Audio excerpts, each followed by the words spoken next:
Alright guys, so I'm going to be doing a review of the good bean chickpeas. This is the chili lime.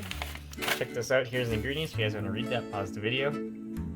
Roasted chickpeas, it's got, yeah, a little bit of salt, sugar, spices. So let's do a quick taste test. As you can see, it is vegan, so let's open this up.